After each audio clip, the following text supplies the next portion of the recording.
Vous regardez Business Africa. L'entrepreneur nigérian Ario Adefonlarine profite du soleil presque toute l'année dans la ville de Yola, dans le nord du pays, pour offrir une alternative à la mauvaise alimentation électrique et pour former les jeunes à l'énergie durable. Il a mis en place l'année dernière 16 panneaux solaires et a formé plus de 700 personnes. L'énergie solaire comme alternative à la médiocrité de l'alimentation électrique. L'entrepreneur nigérian Ario Adefonlarine fabrique des équipements solaires à vendre à Yola, capitale de l'État d'Adamawa dans le nord-est du pays. Grâce à une subvention de plus de 3 000 $ américains obtenue auprès de la Banque d'industrie du Nigeria, Ario a mis en place l'année dernière 16 panneaux solaires et formé plus de 700 personnes. À son tour, son entreprise lui rapporte environ 262 $ par mois. L'énergie solaire est sans aucun doute l'énergie du futur. Un moment viendra où tous ces combustibles fossiles seront épuisés. Vous connaissez le charbon. Et puisque nous avons le soleil en abondance, je veux voir comment les jeunes peuvent également en avoir la connaissance. Les pénuries chroniques d'électricité au Nigeria sont l'une des plus grandes contraintes à l'investissement et à la croissance du pays, qui détient pourtant l'une des plus grandes réserves mondiales de gaz. Le soleil fait ressortir la chaleur d'environ 15 millions de watts et c'est très important dans le système solaire. Et cela concerne la fusion nucléaire, donc cela aide beaucoup ici. Le gouvernement vise la diversification de l'approvisionnement en électricité et à assurer sa stabilité, puis à investir dans un réseau de transport obsolète qui constitue une grande partie du problème.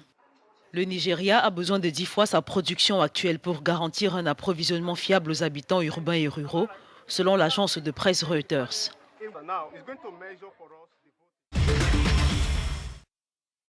Le développement de l'Afrique pourrait être dirigé par le secteur privé et par des entrepreneurs avec de bonnes politiques gouvernementales et le soutien des investisseurs mondiaux sur le continent.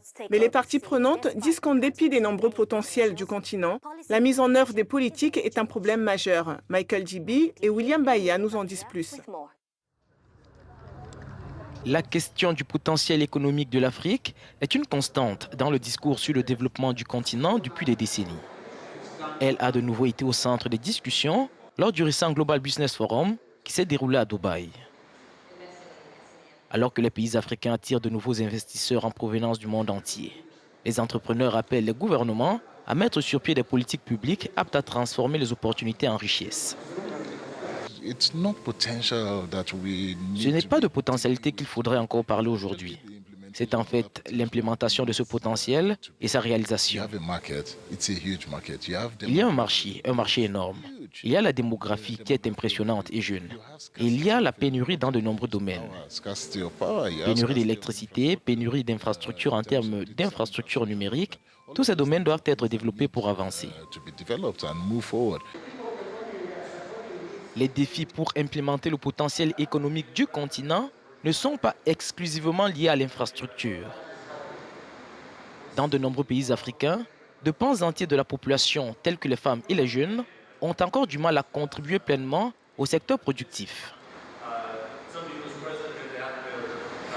Investir au Gabon, le Gabon a mis en place des facilités pour pouvoir accompagner les investisseurs, notamment dans différents secteurs. Donc l'Agence nationale de promotion des investissements est là pour prendre en charge les investisseurs et pour les amener à finaliser les projets au Gabon. Les discussions de Dubaï font écho aux efforts entrepris depuis quelques années par les Nations Unies et des institutions telles que la Banque africaine de développement. En 2015, le rapport sur les perspectives économiques en Afrique ont appelé à étoffer les compétences et à améliorer le niveau d'études de la jeunesse.